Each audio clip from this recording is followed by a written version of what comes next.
Céline, bonjour. Hello Stéphane. Un bonjour chaleureux du Québec. Et, un bonjour chaleureux et très chaud de la France aussi.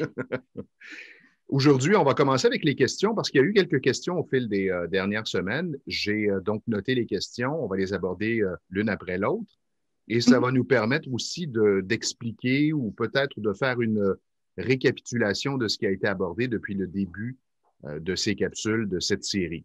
Steve Je me réjouis de demande. découvrir Ouais, exact. les Steve questions. demande, bon, vous parlez de trauma. Qu'est-ce qu'un trauma? Comment on pourrait définir un trauma? Il est vrai que je ne sais pas si c'est la même chose en France, mais ici au Québec, le mot trauma fait peur. Tu sais, c'est comme trauma, on a l'impression que c'est quelque chose de vraiment, vraiment important, majeur. Alors, comment tu définirais, toi, ce qu'est un trauma? Je suis totalement d'accord. C'est vrai que le mot traumatisme, il fait un petit peu peur parce qu'on associe le traumatisme à quelque chose de grave, d'agression, d'actes de terrorisme, de Oui. guerre. Mais le traumatisme, si on veut le vulgariser, entre guillemets, ou le simplifier, ça pourrait être tout ce qu'on n'accepte pas, tout ce qui a été tellement soudain enfin, il y a ces deux composantes, en tout cas, c'est que c'est soudain, c'est quelque chose d'abrupt comme ça, qui nous prend par surprise et quelque chose qu'on n'arrive pas à accepter dans le temps, en fait. S'il y a ces deux composantes, c'est ce qu'on appelle un traumatisme. Donc finalement, on se rend compte que là, ça peut être des gros événements, mais ça peut être des choses beaucoup plus simples qui nous ont surpris et puis euh, quelqu'un même qui nous quitte du jour au lendemain, on n'avait pas prévu, enfin on s'y attendait pas. Et voilà, Exact. on peut ne pas pouvoir accepter cette rupture. Alors ça paraît pas être quelque chose de si dramatique, mais c'est un trauma. Je raconte souvent, bon, dans ma pratique, la prise de parole, des exemples, et j'en ai à la tonne, des exemples qui peuvent parfois être, sembler quelque chose de relativement léger, mais qui, pour le client, Mhm. a eu un impact majeur. Je prends un exemple, un client qui, lors d'une réunion, s'est permis de donner un commentaire et le Mhm. président l'a regardé et il me disait, le regard de mon président, c'était comme s'il me fusillait sur place.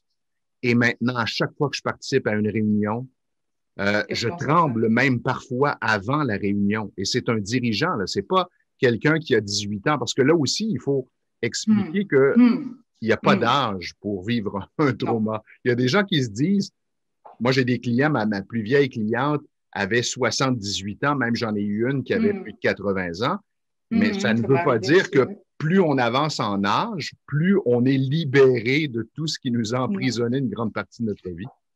Mais souvent, c'est même l'inverse, en fait, hein, Exact. parce que les traumas s'accumulent. C'est ça. Et au niveau de la biologie, ce qu'on pense dans le modèle Pix-Tex, et puis ce que la biologie commence quand même à confirmer, c'est qu'à chaque fois qu'il y a un traumatisme, on a des marques épigénétiques qui s'ajoutent en fait sur ces gènes et qui vont encore plus bloquer, parce que souvent c'est quand même ça bloque l'expression du gène, ça inhibe l'expression du gène quand il y a des traumatismes, et c'est un effet qui va se cumuler comme ça. D'ailleurs, je serais intéressée de savoir, est-ce que tu as fait une séance avec ce monsieur Ah, tout à fait. Ah, tout à et fait. où est-ce que vous avez atterri quand vous êtes allé chercher le traumatisme? Ben, en fait, justement, avant de répondre à ta question, il faudrait rappeler que on peut à peu près régler 70 des problèmes des gens. 70 des problèmes sont ce qu'on appelle des traumatismes simples selon Mhm. la définition de l'Institut, donc biographique, générationnel ou association corporelle. Et dans son cas, c'était un trauma générationnel. D'accord. Et ça nous a pris une séance et il était sceptique.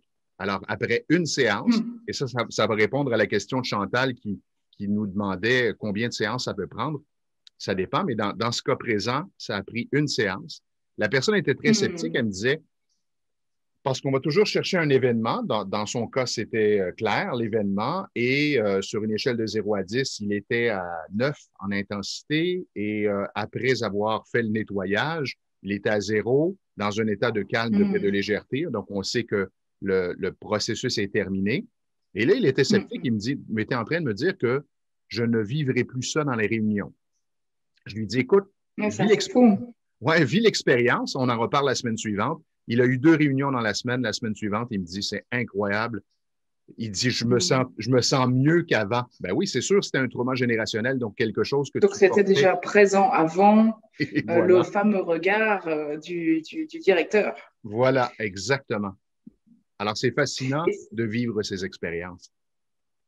c'est vrai que quand on veut travailler sur quelque chose de précis, comme là, dans ce dont tu parles, voilà, il y a eu un événement précis avec un ressenti précis. Alors, c'est vrai qu'en règle générale, c'est très rapide, hein, en une séance. Si une personne vient et nous dit j'aimerais régler la problématique de la confiance en soi, bon, là, ça va peut-être prendre un peu plus de temps parce que la confiance en soi, c'est vaste. C'est, dans certaines situations, on peut se sentir pas à la hauteur, pas complètement à l'aise, etc. Mais il peut y avoir différentes situations et puis différents types de traumas aussi qui vont faire que d'ordre général, on n'est pas une personne qui a extrêmement confiance en soi. Donc c'est vrai que ça peut être très rapide si l'objectif est très clair sur ce qu'on veut travailler, mais si c'est quelque chose d'un peu plus vaste, alors oui, ça peut prendre quelques séances, mais en règle générale, moi je dis toujours, même sur des cas compliqués et même sur des personnes avec qui on veut travailler sur plusieurs objectifs, maximum une dizaine de séances. Et ça, c'est On fait complètement, énormément de travail en 10 séances. On fait oui, énormément de travail. exact. Et La c'est personne, elle complètement, change déjà. complètement révolutionnaire. Puis, pour rassurer les gens qui nous regardent, ça, c'est notre livre, ce qu'on appelle le manuel diagnostic. Donc, c'est avec ça qu'on travaille et on doit connaître les différents cas, les différents traumatismes. L'aspect sécurité pour l'Institute for the Study of Peak States est vraiment très, très, très important. J'aimerais que tu nous en parles. Mhm. C'est vrai qu'au début de tous ces livres, en fait, Grant explique que simplement la lecture, la connaissance de ce qui est à l'intérieur peut déjà générer des réactions traumatiques. En fait, même la vision d'un film, par exemple, tout simplement un film où vous voyez le développement de l'embryon avec au départ l'ovocyte et le spermatozoïde qui se rencontrent, etc., et tout ce qui se passe à l'intérieur, on ne sait pas pourquoi, mais ça peut générer déjà des émotions. Ben oui, parce qu'en fait, inconsciemment, on se replonge dans ce moment du développement, dans notre moment du développement, celui qui nous concerne. Et quand il y a des traumatismes, ça peut déjà réveiller des traumatismes. Donc, c'est vrai que le monde des traumatismes, le monde de nos émotions, en fait, c'est quelque chose d'extrêmement puissant, c'est quelque chose de la plupart du temps inconscient. Et donc, du coup, c'est pas à prendre à la légère, c'est pas anodin, en fait. Aller faire une exploration comme ça dans son corps, dans son inconscient, dans ses mémoires, c'est pas anodin. Donc, ce qui est assez génial, c'est que nous, on a justement ce livre, cette Bible un peu, qui nous permet, grâce au modèle, d'avoir une cartographie des zones qu'on va explorer. Et ça, c'est ce que j'ai trouvé absolument génial parce que moi, pendant des années, j'ai travaillé avec des chamans, j'ai travaillé en psychothérapie, j'ai travaillé avec différentes approches énergétiques, mais je n'avais pas cette cartographie.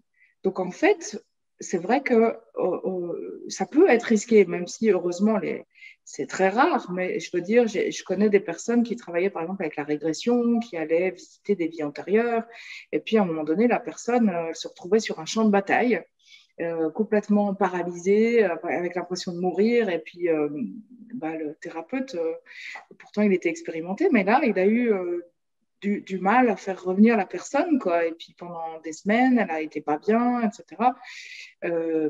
Il faut savoir ce qu'on fait, en fait. Il faut savoir où on va et comment est-ce qu'on ramène la personne, entre guillemets, on la ramène dans le présent et on la ramène dans un état où elle est bien, où elle est calme et où elle a libéré le problème. Parce que c'est vrai que le risque, c'est ça, c'est de rester coincé dans un trauma quelque part. Oui, exact. C'est que je rappelle que la différence entre cette approche et d'autres approches, c'est qu'on ne rationalise pas, on ne parle pas de la situation et de ce qui embête la personne dans sa vie. On l'amène dans son corps, on l'associe à une expérience qu'elle a vécue, elle est dans son corps, donc elle ressent les sensations et les émotions et on travaille, on la guide à libérer tout ça. Mais comme tu l'as dit, on ne sait jamais où la personne va atterrir ou quel lien va se créer. Je donne un exemple, tu parlais de film. Alors, je n'ai pas d'enfant, mais j'étais très, très attaché à 2 chiens que j'ai eus dans ma vie, 2 merveilleux chiens. Et lorsque mon premier chien est décédé, je l'ai accompagné jusqu'au dernier moment et ce moment m'a traumatisé. Lorsque je vais toujours me rappeler, aujourd'hui, je revois cette image de mon chien qui est décédé. il était dans la pièce et je me suis tourné la tête et j'ai vu mon chien, bon, qui était là, décédé, les yeux ouverts. Et cette image-là m'a hanté pendant 1 an et demi. À chaque fois que j'y repensais, je replongeais dans une douleur vive, dans la culpabilité, la tristesse. Mhm. Et au Mhm. même moment, j'ai vu un film qui s'appelle Hachi et un film avec un chien. Et ça m'a complètement bouleversé. Ouais, Et avec ouais. Julien, pour ne pas le nommer, qui est un thérapeute Peak States, ben, c'est un des événements que j'ai nettoyé dans ma vie. J'ai un Mhm. deuxième chien qui est décédé l'an dernier et ça n'a pas du tout eu le même impact. C'est-à-dire que Mhm. avec cette approche, on se libère rapidement. Je repense à mes chiens et quand j'y repense, je repense au bon moment que j'ai vécu et je ressens une joie, mais je n'ai pas Mhm. cette tristesse qui est associée. Et oui, le deuil, le deuil, c'est vraiment quelque chose avec lequel on peut travailler. Ça paraît encore une fois assez fou parce que beaucoup de personnes avec qui j'en parle me disent, bon voilà, c'est le travail du deuil, c'est normal, ça prend du temps, C'est il y a ça. des étapes. Mm. Alors c'est vrai, mais en fait ces étapes peuvent être faites très très rapidement. C'est pas une fatalité que de se dire le deuil, ça doit durer tant de mois, tant d'années, ou même ben voilà, ça restera toute la vie. Non. En fait, euh, comme tu dis, tu y as repensé avec joie. Récemment, j'ai fait aussi un travail de deuil me concernant. Euh, euh, parce que à un moment donné, bon, je vais partager, c'est quelque chose d'assez personnel, mais j'ai fait une fausse couche.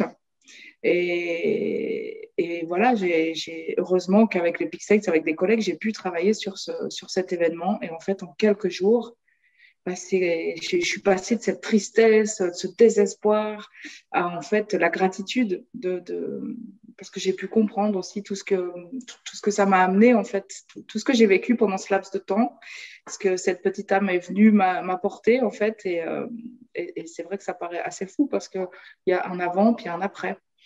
Avant, c'est que de la tristesse et du désespoir, puis après, il y a cette gratitude, voire même cette joie d'avoir vécu ce moment.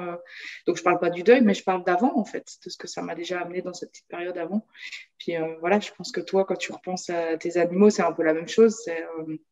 Que tu parles de la joie, c'est la joie d'avoir connu ce chien, d'avoir eu cette relation-là avec, en fait, Oui, plus qu'au moment où on le perd. et avant d'entamer cette approche thérapeutique, j'en avais parlé avec quelques personnes, j'en parlais, on essayait de rationaliser, mais ça ne changeait rien à la tristesse Non, profonde que je ressentais. non. Même parfois, ça me mettait en colère parce que quelqu'un m'avait dit, ben là, il faut que tu en reviennes. Là. Tu sais, c'est un animal après tout. Et ça avait ajouté de la colère à la tristesse que je ressentais. Hmm. Alors, on ne rationalise pas avec cette approche. On ressent, Non, on se connecte à ce qu'on ressent comme sensation et émotion et on libère.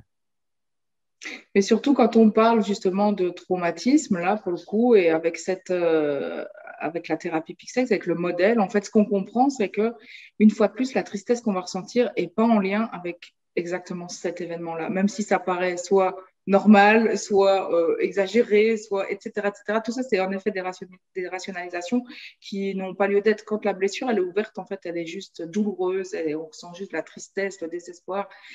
Et ça, en fait, ça n'a rien à voir avec le contexte, avec ce qu'on est en train de vivre. Ce qu'on est en train de vivre va simplement redéclencher ou, si on veut, mettre notre conscience à un endroit de la biologie qui fait qu'à nouveau, on ressent cette blessure. Mais la blessure était déjà là avant.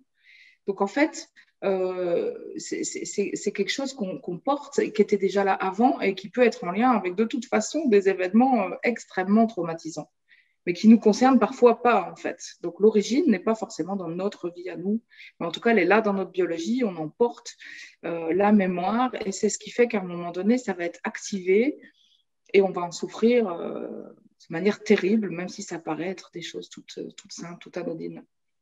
Et Comme le regard aussi de l'autre exemple que tu prenais, voilà, le regard du directeur, et puis ça prend des proportions incroyables dans le corps de la personne, parce que c'est pas en lien avec le regard du directeur à ce moment-là, c'est en lien exactement. avec le trauma. Et la personne qui tente de rationaliser, de s'expliquer, ben, vit Mm. parfois de la frustration ou se tape sur la tête parce qu'elle se dit, mais c'est ridicule, ce n'est qu'un regard, je suis dirigeant, je n'ai rien à prouver. Et là, je lui dis, Laisse ton ego de côté, laisse complètement la rationalité de côté parce que c'est pas à ce niveau que ça se passe, c'est ce que tu ressens. Et accepte. Pour l'instant, avant de commencer l'approche, je lui disais, pour l'instant, accepte, tout simplement, accepte que pour l'instant, c'est comme ça et on va travailler ensemble. Je vais t'accompagner pour que tu te libères de ça, tout simplement. Depuis des dizaines d'années, peut-être même des millénaires en tout cas, je crois que l'humain n'a pas trop l'habitude d'écouter ses souffrances. En fait, le mental, la rationalisation, c'est ce qu'il a développé, c'est ce qu'il a mis en place pour essayer de diminuer la souffrance. Et en fait, c'est vrai que ce qu'on utilise avec les Peak States, c'est le cheminement inverse. C'est d'apprendre à se donner de l'amour avec notre souffrance, avec ce qui vient nous toucher. Et une fois de plus, quel que soit le contexte, parce que c'est pas ça qui fait qu'on est légitime à souffrir. C'est pas la cause qui va faire qu'on est légitime à souffrir. Et à l'inverse, tiens, excuse-moi, j'ai envie de prendre un exemple qui me vient en tête là, parce qu'à l'inverse, je discutais récemment et dans mon entourage, il y a quelqu'un qui est dans le coma, et puis quelqu'un d'autre m'explique que la famille, une des personnes, en tout cas, presque comme si elle n'était pas touchée. Puis en fait, je pense que cette fameuse personne a des peak states. Donc, pour les gens dans l'entourage, ils peuvent avoir l'impression que la personne n'est pas touchée, mais c'est pas ça. C'est juste que la personne a des ressources telles que ça lui apporte une forme de résilience au-delà de la normale. Et du coup, les personnes autour se sentent un petit peu perturbées, quoi. Mais pourquoi est-ce qu'il n'est pas plus effondré que ça? Ben, probablement parce qu'il a des peak states, parce qu'il a ces fameux états de conscience qui lui permettent que les choses glissent, en fait, d'être bien, malgré les choses terribles qu'il vit. Oui, exactement. Ben, je transpose ça au hockey parce qu'on vit actuellement une série dans la Ligue nationale qui implique le Canadien de Montréal. Et le joueur clé, c'est le gardien de but Carey Price. Et tout le monde dit il est vraiment dans un état second. Et on le voit, il est hyper concentré. Et on dirait que plus c'est intense, plus l'enjeu est grand, plus il est concentré et efficace. Comme s'il n'y avait rien à son épreuve. Même que lors d'un match, il n'y a pas très longtemps, il a fait un clin d'œil à un joueur. Donc, comme si rien ne l'affectait. Alors, il est probablement dans un peak state, dans un état de conscience vraiment particulier pour être efficace dans son jeu. Alors là, dans le cas que tu prends, c'est ce qu'on appelle l'expérience de conscience, parce que probablement, il y a un contexte qui fait qu'à un moment donné, il est capable de se mettre dans cet état de concentration extrême et qui le met dans un état de conscience qui va au-delà de ses performances habituelles. Dans l'exemple que je prenais, c'est probablement un état pour la personne qui est permanente, en fait. C'est pas cet événement qui l'a mis dans un état différent. C'est quelqu'un qui, quoi qu'il arrive dans sa vie, il nous l'a déjà prouvé maintes et maintes fois, quoi qu'il arrive dans sa vie, il reste avec un calme, avec une paix, avec une confiance. Voilà, comme si les choses glissaient sur lui, quoi. Et pourtant, il a vécu des épreuves, des grosses épreuves. La nuance est importante, alors que dans l'autre cas, le cas de Carey Price, c'est probablement ce qu'on appelle l'état de flow, l'état de concentration optimale dans une situation X. Oui, la nuance est importante. On parlait de sécurité tantôt. C'est important aussi de mentionner que l'Institut fait des recherches depuis plus de 30 ans. Donc, c'est pas quelque chose qui s'est créé sur un coin de table il y a quelques mois. Là. Il y a toute une équipe de recherche qui est supervisée par Dr. Mary. Alors, il y a toute une équipe. J'aimerais que tu nous parles brièvement de l'équipe de recherche parce que je pense que tu en fais partie ou en tout cas, tu les connais mieux que moi.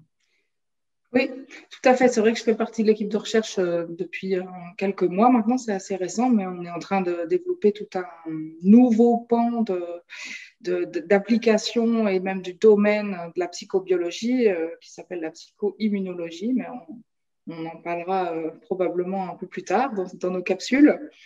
En tout cas, la recherche au départ, c'est Grant McFetrich, c'est le fondateur, hein, et au fur et à mesure des années, il a travaillé pendant des années et des années avec une équipe de chercheurs avancées, qui avaient certaines capacités, certains états de conscience. Aujourd'hui, la recherche se fait un petit peu différemment. Donc, elle s'est un petit peu ouverte avec d'autres personnes. Les équipes ont un petit peu tourné, même si la base est toujours là. Et je pense que dans ces 30 années de recherche, si on veut parler de sécurité, c'est important de mentionner à quel point c'est pas anodin et peut-être de donner des exemples. Parce que c'est vrai que dans les gens qui ont travaillé de manière très proche avec Grant, ben, certains y ont laissé leur vie. Donc, au départ, j'avais du mal à y croire. Comment est-ce que, simplement en fermant les yeux et puis en allant faire un voyage dans le corps, pourquoi est-ce qu'on pourrait en mourir? Et en fait, c'est là où ils se sont rendus compte que, par exemple, quelqu'un qui aurait une faiblesse cardiaque, à un moment donné, il vit des émotions tellement fortes quand il retourne à l'origine qu'on demande toujours à nos clients s'il y a des conditions cardiaques, s'il y a des faiblesses, s'il y a des contre-indications pour eux à vivre des émotions très fortes. Donc ça, c'est une des premières choses. Mais aussi, ce qui s'est passé pour eux, c'est qu'ils ont été dans des zones qui avaient, entre guillemets, jamais été explorées auparavant. Donc, il a fallu un peu baliser ces endroits. Donc, c'est vrai qu'il y a eu quelques accidents. Il y a eu un autre accident avec l'ancienne partenaire de Grant, donc ça a été vraiment très douloureux pour lui, parce qu'ils sont allés à un moment donné réveiller un traumatisme qui lui a donné des envies suicidaires, et puis elle est passée à l'acte de manière absolument incompréhensible, imprévisible. Donc voilà, c'est les deux personnes qui étaient très proches de lui. Donc le premier qui est décédé d'un arrêt cardiaque, c'est parce que c'était un chercheur, hein, si je ne dis pas de bêtises, il était médecin aussi. Donc c'est des gens qui étaient très proches de Grant et c'est ce qui l'a vraiment motivé à baliser les choses et puis à vraiment donner des indications précises pour que ça ne se reproduise plus et pour que les gens soient en sécurité. Donc, du coup, comment il travaille depuis toutes ces années, ça s'est passé au début quand même hein, de son expérience. Il n'avait pas du tout les connaissances qu'il a aujourd'hui et la compréhension de ce qui se passe dans la biologie qu'on a aujourd'hui dans le modèle. Et au départ, il a donc décidé de mettre en place comme ça des barrières de sécurité. Donc, en fait, tous les processus, tout ce qu'on va tester, tout ce qu'on va découvrir, au départ, c'est lui qui le teste avec son équipe de recherche de premier niveau, en fait, donc ceux qui sont vraiment actifs dans la recherche. Une fois que tout est balisé avec eux, que ça a l'air d'être OK, il le fait sur tous les thérapeutes qu'on appelle les thérapeutes avancés ou ceux qui ont certains états de conscience qui leur permettent d'avoir une vision de ce qui se passe dans la biologie. Donc ensuite, c'est tous ces thérapeutes avancés qui vont le tester. Une fois qu'on s'est rendu compte qu'il n'y avait pas de problème, c'est tous les thérapeutes certifiés qui vont le tester. Et il y a des cercles comme ça qu'on va franchir les uns après les autres, un petit peu comme dans la recherche clinique, hein, où on a les stades 1, 2, 3, etc. Ben, nous, on a aussi nos différents stades. Donc, une fois qu'on a fait les tests avec tous les thérapeutes certifiés, on le fait avec tous nos étudiants qui ne sont pas encore certifiés et qui sont volontaires. Et puis ensuite, on va le faire avec des personnes en leur expliquant un petit peu où on en est dans la recherche. Et puis, mais en règle générale, quand on a passé tous les stades en fait, de l'équipe de recherche jusqu'aux thérapeutes et aux étudiants, en règle générale, on a assez de monde déjà pour pouvoir savoir que c'est complètement sécure. Et là, on peut travailler avec nos clients. Donc, tous les thérapeutes certifiés, dans ces cas-là, peuvent travailler avec les nouveaux protocoles avec leurs clients. Et puis ensuite, au bout de plusieurs années de recul, c'est là où on peut commencer à publier en fait les protocoles dans les livres. Donc c'est ce qui a été fait par exemple pour Sign of the Voice, où il y a différents protocoles d'association corporelle et d'autres. Et d'autres techniques ou approches. Alors, comme Céline vient de le mentionner, donc on vous rappelle que le cadre est très, très clair et très étanche pour vous protéger. Vous avez une entente à signer. On s'assure que vous n'ayez pas de problème majeur dans votre vie qui pourrait vous faire vivre une expérience désagréable. Donc, le cadre étant clair et tout étant communiqué à la personne lorsqu'on commence, ben, c'est comme si le terrain est ouvert et on est prêt maintenant à plonger dans cette approche. Et on termine avec une question qui va être rapide. Juste, j'en profite qu'on parle de sécurité, peut-être ça peut Oui, intéresser les gens, mais à donner un petit peu les personnes avec qui on va éviter de travailler, juste pour tu parlais voilà, de que les gens gens qui ont des voilà, malaises cardiaques, les gens qui ont voilà, ou problème aussi cardiaque, problèmes faiblesse cardiaque, cardiaques ou faiblesse, problème de effectivement. dos. Problème de Problème, dos, donc typiquement de dos. Donc, par exemple, ma maman au début qui venait d'avoir des fractures, bon, ben voilà, elle n'a pas pu travailler avec ces techniques jusqu'à ce que les fractures soient réellement consolidées. Donc là, c'est tout ce qui fait, si la personne a eu une opération, euh, si on imagine bien que des émotions, parfois ça peut être violent, hein, certaines personnes peuvent avoir même des spasmes, donc on n'est pas à l'abri de ça.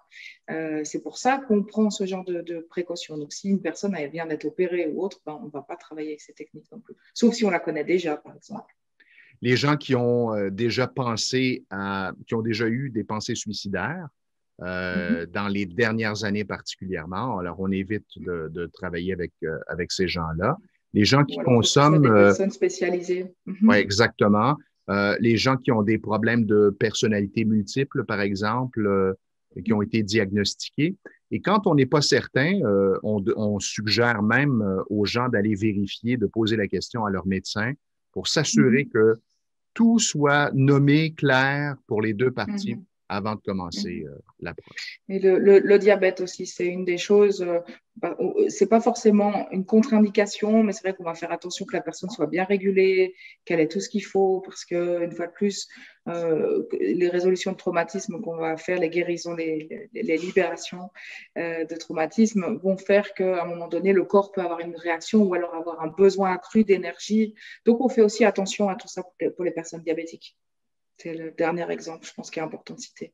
Et pour répondre à une question à laquelle on pourra, je dirais, répondre plus en détail ou élaborer lors de notre prochaine capsule, c'est paiement au résultat. Qu'est-ce que ça veut dire? Vous OK? le saurez dans notre prochaine capsule. Je répète, paiement au résultat. Ce n'est pas rien. Non, Là. c'est complètement innovant pour les thérapies. Exactement. Merci, Céline.